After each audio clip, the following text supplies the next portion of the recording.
Saudara, Roh Kudus selalu menyatukan. Hari ini kita memasuki hari keberapa Bapak Ibu setelah Paskah? Hari ke-50, maka disebut hari Pentakosta.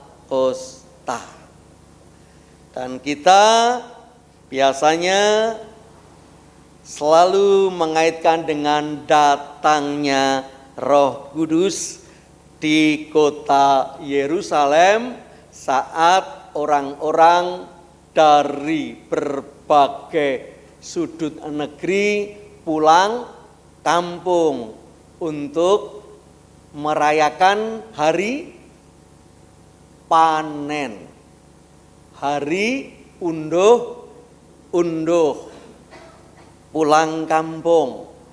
Dan mari kita coba hayati tentang Pentakosta ini. Multimedia.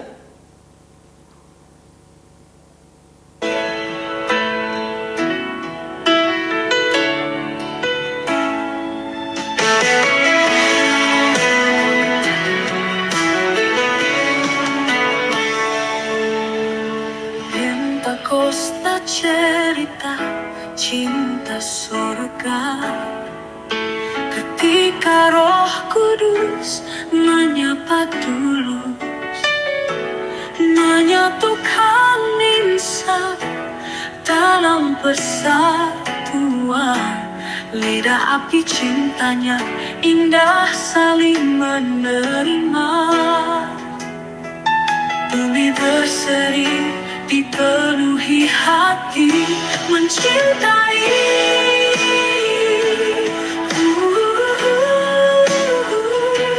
Menyatukan insan dalam persatuan. Lidah api cintanya indah, indah saling menerima. Bumi berseri penuhi hati mencintai.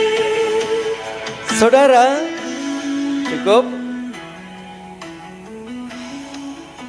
Sinode sepakat untuk melihat Roh Kudus fungsinya mempersatukan. Tidak mudah ternyata orang ada di dalam kesatuan. Ada keinginan yang lebih kuat menjadi nomor satu. Jadi dalam kehidupan bersama seringkali ada nafsu menjadi nomor satu, merasa lebih baik dibandingkan yang lain.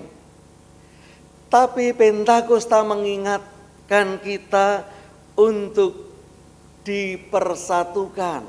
Apalagi gereja adalah tubuh Kristus. Satu dengan yang lain punya fungsi dan peran yang nilainya sama. Tetapi ini sangat melewati proses yang tidak mudah. Kita lihat peristiwa di Siniar namanya. Ini dia firman Tuhan yang pertama.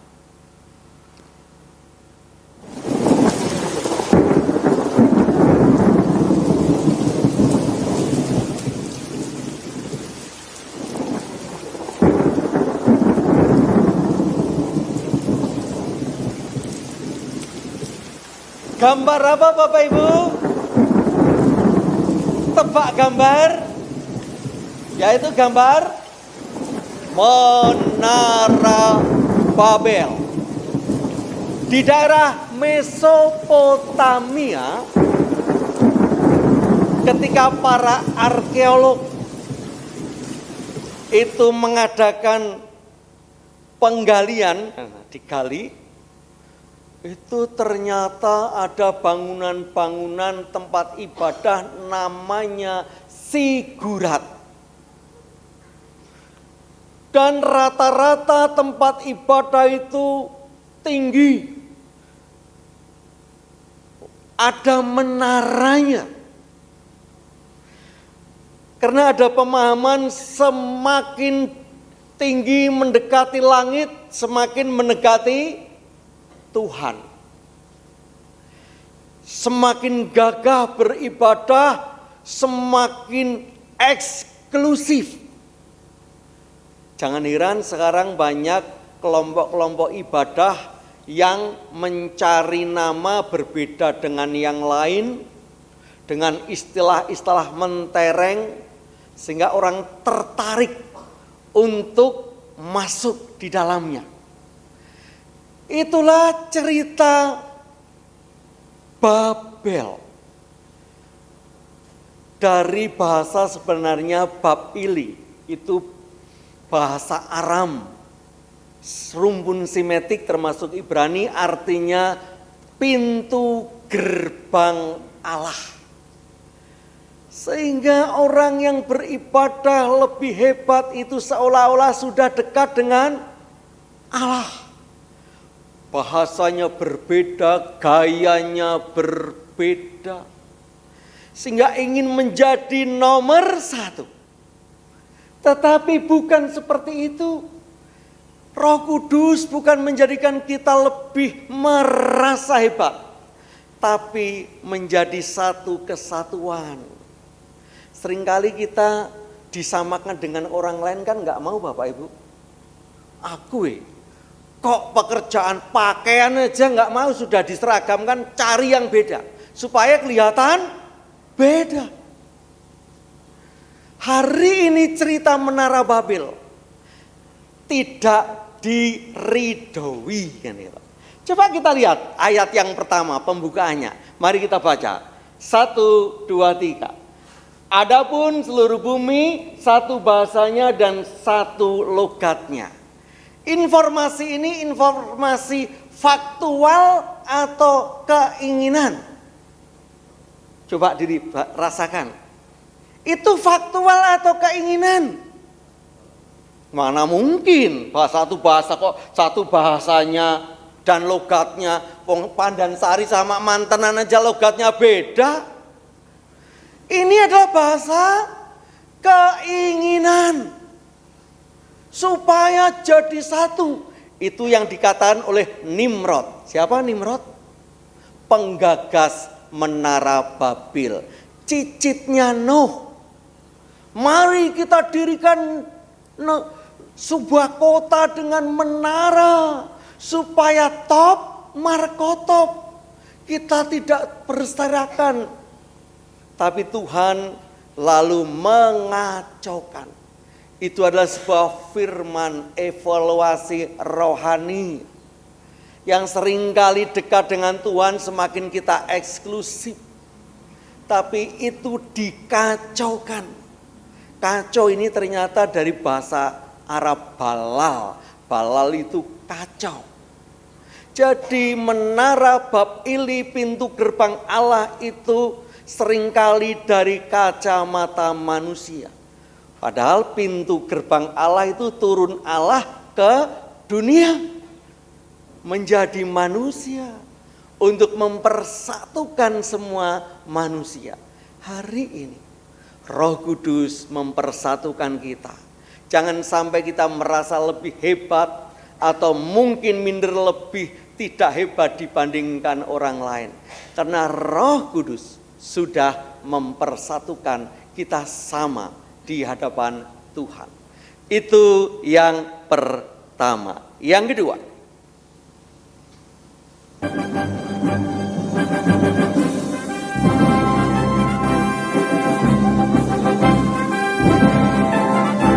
bisa dibesarkan multimedia, jembreng gambarnya. Wah, nah, ulangi lagunya. Gak bisa atau lagunya gak bisa ya? Oke.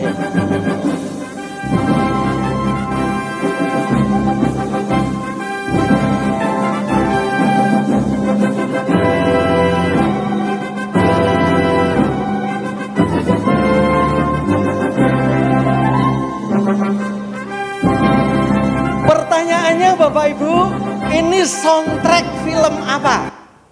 Superman. Oh. Superman itu datang dari kripto. Ini bicara angkasa jagat raya.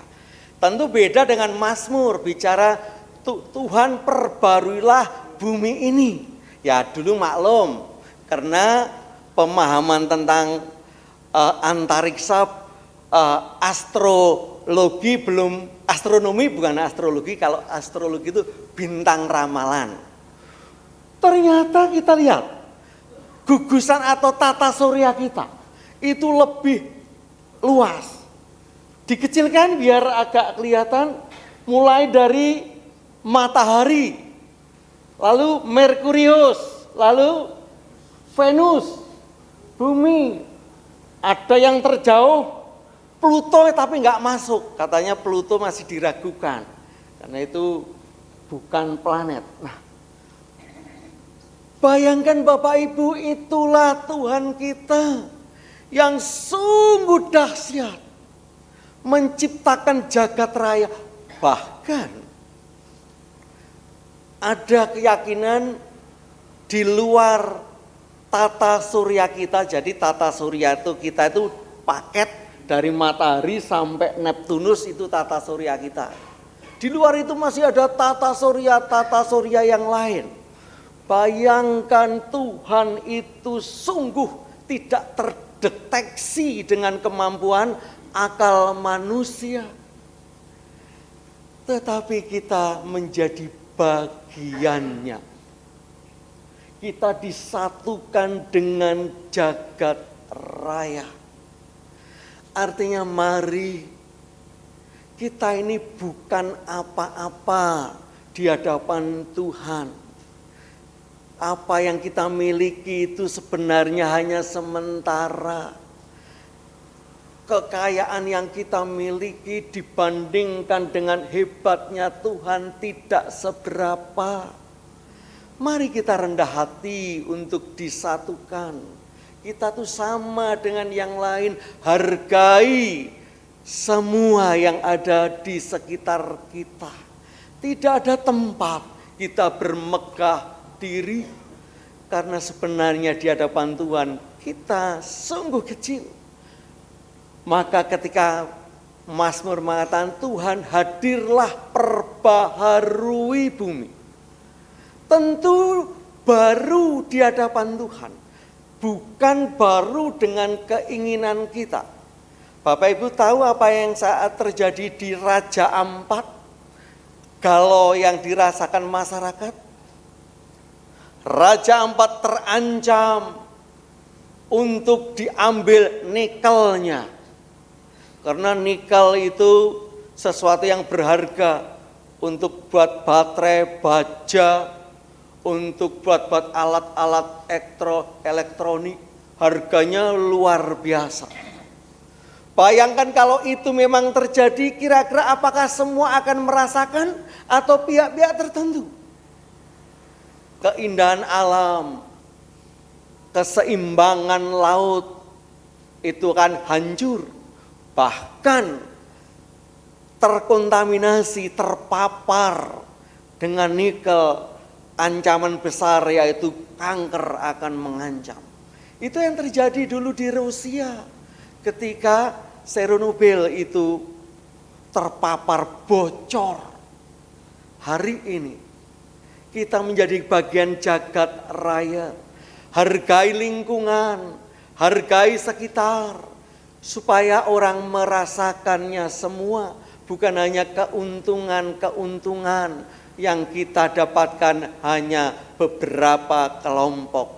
Nah, hari ini saudara, kita disatukan dengan jagat raya. Kita akan lihat firman Tuhan, kita baca. Betapa banyak perbuatanmu ya Tuhan, sekaliannya kau jadikan dengan kebijaksanaan.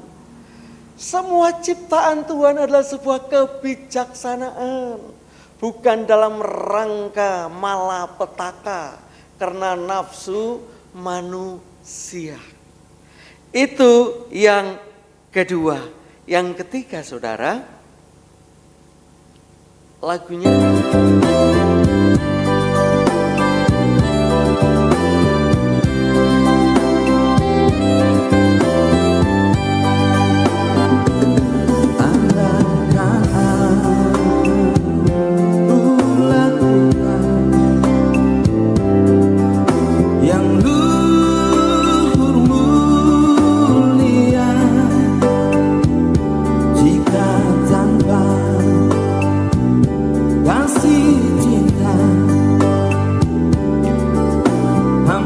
Mari kita baca ayatnya.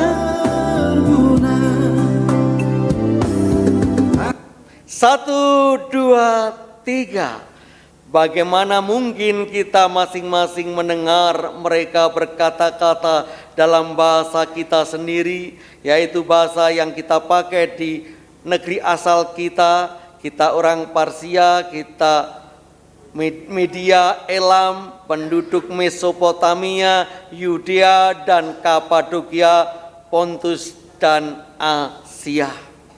Jadi orang-orang yang merantau pulang melihat para rasul yang dituruni, di apa itu kalau bahasa, dipiuri gitu ya, oleh lidah-lidah api.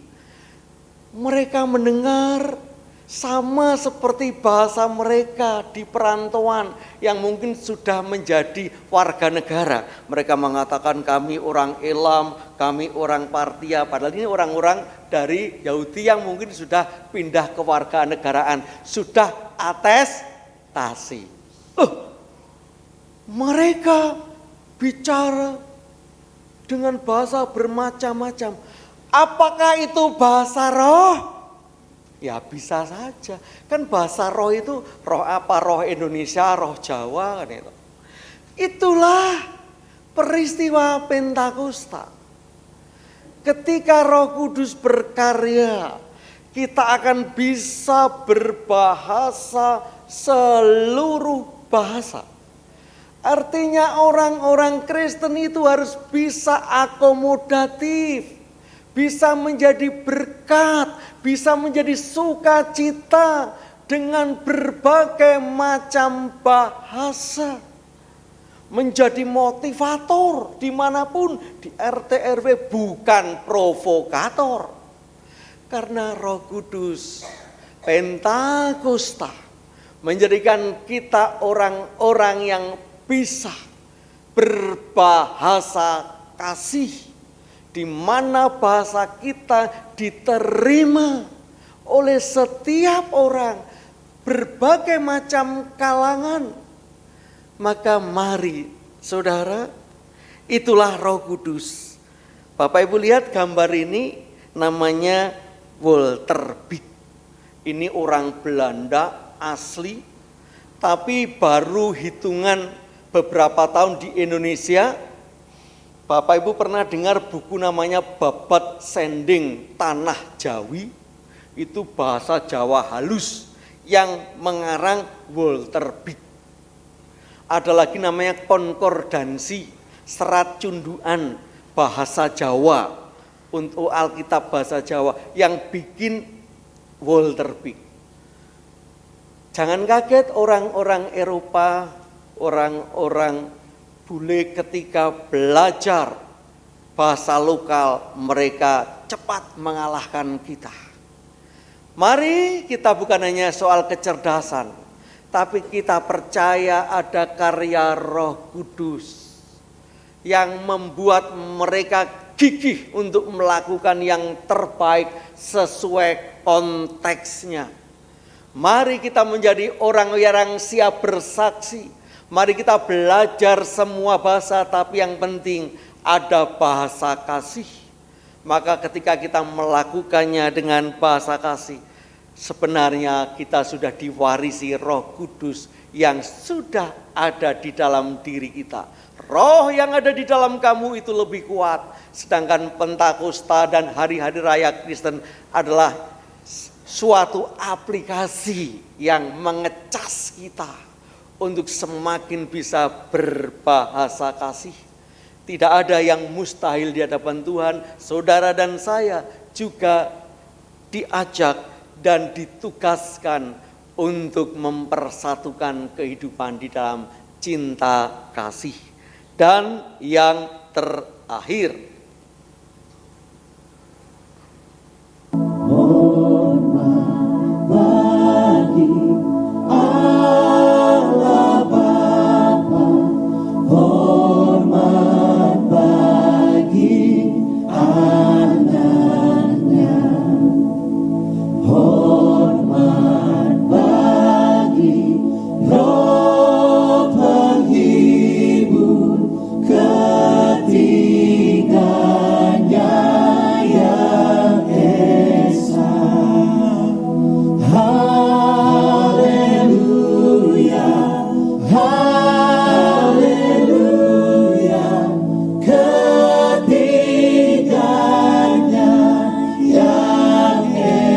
mari kita baca ayat kita ini. 1, 2, dan 3.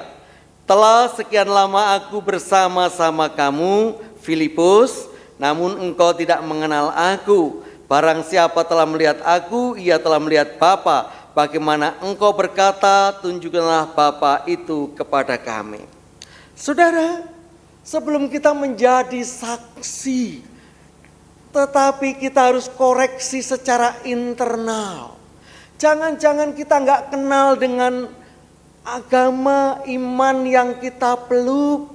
Seringkali kita masih mempersoalkannya. Gereja satu dengan yang lain. Ini bukti karena belum mengenal Tuhan. Yang satu kesatuan roh. Orang lain bolehlah bicara Tritunggal dengan kritikan. Tetapi Tuhan katakan paling tidak kamu itu mengenal karyaku. Tadi dikatakan 33 tahun Yesus menjadi manusia. Karya-karya yang ditunjukkan lebih nyata daripada berteori, berkhotbah. Saya yakin kalau dihitung antara khotbah Tuhan Yesus dengan mujizat menyembuhkan, banyak yang menyembuhkan. Kalau terlalu banyak khotbah, mesti banyak yang nggak sembuh. Kadang-kadang orang sudah sakit hati di khotbah. Artinya, mari kita kenal Tuhan kita yang berkarya itu. Kita nggak usah mempeributkan hal-hal simbol. Secara internal gereja satu dengan yang lain, cara-caranya, cara beribadatnya, gedung gerejanya, gayanya yang hebat, nyanyian yang dahsyat. Tidak. Allah tidak mempersoalkan itu. Tuhan tidak mempersoalkan itu. Kita harus ada dalam kesatuan roh. Itulah roh yang mempersatukan. Sehingga kita akan menerima perbedaan. Bukan hanya menerima, tapi juga menghargai. Kalau menerima nanti pembagian jatahnya beda. Sama-sama diakui, tetapi karena mungkin jumlahnya sedikit, bagiannya sedikit. Kelompok mayoritas minoritas, itulah penyakitnya budaya Indonesia. Bicara mayoritas minoritas dikaitkan dengan jatah. Padahal itu haknya sama. Hari ini, mari kita ada di dalam kesatuan roh. Karena itulah Tuhan kita. Kita nggak usah bertele-tele untuk melihat perbedaan-perbedaan di antara gereja Tuhan. Kita sudah disatukan dalam roh. Biarlah Pentakosta yang menyapa semakin menguatkan dan mempersatukan kita. Ketika kita sudah solid, maka 6 Juli kita ditantang untuk menunjukkan kesolidannya di depan masyarakat dunia. Jadi besok tanggal 6 nggak ada kelompok yang tidak kirap.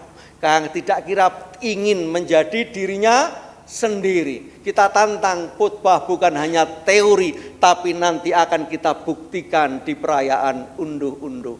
Amin. Tuhan memberkati.